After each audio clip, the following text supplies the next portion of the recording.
Hi friends, ये study में आपका स्वागत है। हम कर रहे हैं एनसीईआरटी न्यूज़ भारतीय इतिहास जो क्लास 6 से 12 और प्लस न्यू है। ये book UPSC, state PCS, BPSC, super TET, Bihar दरोगा, बिहार एसएससी, एसएससी सभी एग्जामों के लिए अत्यंत ही महत्वपूर्ण है। हम कर रहे हैं मॉडर्न हिस्ट्री में हम कर रहे हैं धार्मिक सामाजिक आंदोलन। हमने एनिवेशन तक कर लिया था। अभी हम करेंगे पश्चिम भारत के प्रमुख समाज सुधारक।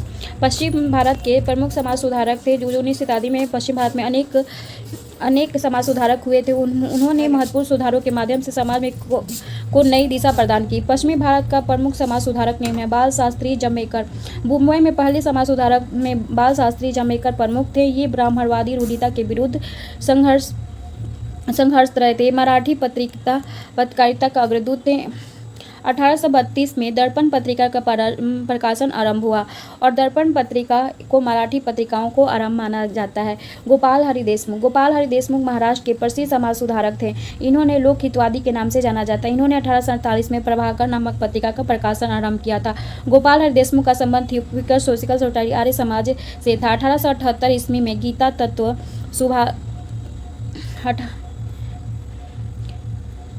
1878 ईस्वी में गीता तत्व और सुभाषित नामक पत्रिका का प्रकाशन किया। इन्होंने जाति भेद नामक पुस्तक की रचना मराठी भाषा में की थी। परमहंस मंडली की स्थापना महाराष्ट्र के 1849 में की गई थी। इसकी स्थापना दादूभाऊ पांडुरंग तथा मेहताजी दुगार्म द्वारा की गई थी। इस संस्था ने जातिवाद के विरुद्ध आंदोलन चलाया और विधवा पुनर्विवाह तथा स्त्री शिक्षा के लिए परमहंस मंडली के लोगों ने जागरूकता किया था। परमहंस मंडली की शाखाएं पुणे, सतारा और महाराष्ट्र के अनेक शहरों में स्थापित की गई। प्रमुख धार्मिक सुधार आंदोलन में थे जिसमें थे मुस्लिम धर्म सुधार आंदोलन। 19वीं शताब्दी में इस्लाम धर्म में व्याप्त कुरीतियों को दूर करने के लिए अनेक सुधारवादी आंदोलन चलाए गए। मुस्लिमों में धार्मिक सुधार से आधुनिक विचार 1857 ईस्वी के विद्रोह के बाद विकसित हुआ था। इस दिशा की शुरुआत 1863 में कलकत्ता में स्थापित मुहम्मद लिटरेरियन सोसाइटी ने की थी। इस सोसाइटी की स्थापना नवाब अब्दुल लतीफ ने की थी। इस सोसाइटी ने आधुनिक विचारों के प्रकाशन में धार्मिक, सामाजिक और राजनीतिक प्रश्नों पर विचार विमर्श को बढ़ावा दिया।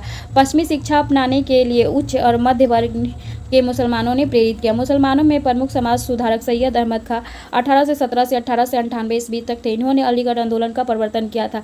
इस आंदोलन का मुख्य उद्देश्य मुसलमानों में पाश्चात्य शिक्षा एवं वैज्ञानिक सोच को बढ़ावा देना था। इस आंदोलन से संबंधित अन्य प्रमुख व्यक्ति चिराग अली, अल्ताफ हुसैन और अली नजीर अहमद और मौलाना शिबली नुमानी आदि थे। सैयद अहमद खां का विश्वास था कि मुसलमानों को धार्मिक और सामाजिक जीवन आधुनिक पाश्चात्य और वैज्ञानिक ज्ञान और संस्कृति को अपनाकर ही सुधारा जा सकता है। मुस्लिम समाज में आधुनिक शिक्षा का प्रचार उनका प्रथम ध्येय था। सैयद अहमद खां ने पाश्चात्य विज्ञान और संस्कृति के प्रचारों के उद्देश्य से 1875 में अली मोहम्मद एग्लोरियन कॉलेज की स्थापना की जो बाद में अलीगढ़ मुस्लिम विश्वविद्यालय बना। सैयद अहमद खां आरंभ में हिंदू मुस्लिम एकता के समर्थक हैं, किंतु बाद में वे मुस्लिमों के पक्षधर हो गए। इन्होंने हिंदुओं तथा कांग्रेस की स्थापना का भी विरोध किया। सैयद अहमद खां समाज में महिलाओं की दशा में सुधार और उसमें शिक्षा के प्रसार का समर्थन किया और पर्दा प्रथा पर विरोध किया। उन्होंने बहुविवाह प्रथा और असामान्य बातों पर तलाक की भी निंदा की। पारसी सुधार आंदोलन। पारसियों में धार्मिक सुधार के लिए आरंभिक प्रयास 19वीं शताब्दी के प्रथम दशक किए गए थे।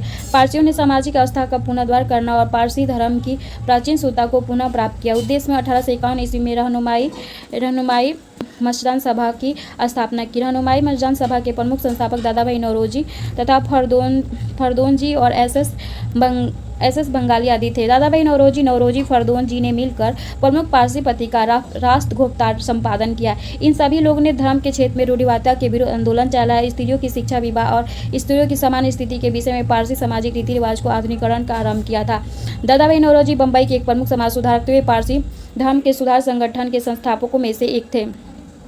ये पारसी कानून संघ में शामिल थे। इस संगठन से महिलाओं को कानूनी अधिकार दिलाने के लिए तथा पारसी लोगों का विवाह और उत्तराधिकारी संबंधी समान कानून बनाने के लिए आंदोलन किए थे। सिख सुधार आंदोलन। 1870 के दशक में अमृतसर, लाहौर में स्थापित सिंह सभाओं में सिखों के सुधार आंदोलन आरंभ किया गया। तत्पश्चात दोनों सिंह सभाओं का आपस में विलय हो गया।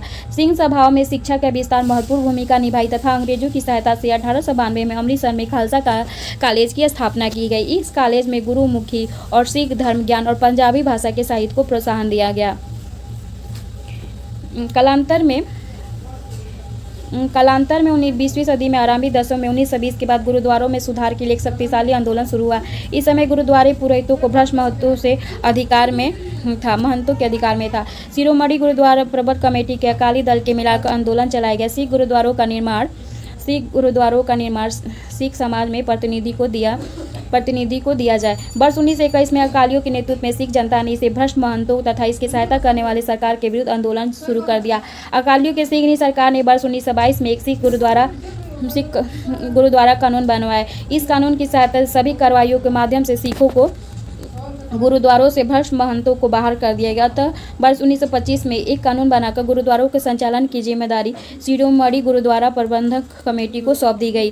कल हम पढ़ेंगे दलित जातियों का आंदोलन। ये वीडियो आपको पसंद आया हो तो लाइक, सब्सक्राइब और शेयर जरूर करें। Thank you. ये वीडियो पसंद आया हो तो लाइक, सब्सक्राइब और शेयर जरूर करें। थैंक